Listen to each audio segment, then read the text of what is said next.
Let me explain to you why a vision board for 2022. Because you might say, well, I listened to your last episode and we got my one word. So if I have my one word, why do I need a vision board? Well, because like I just said, you're going to get a superpower. It's cool to be good. It's cool to be great. But it's cool to be great with superpowers, right?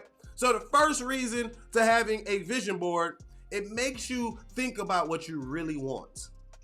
You're going to have to sit down. You're going to have to plan this thing out.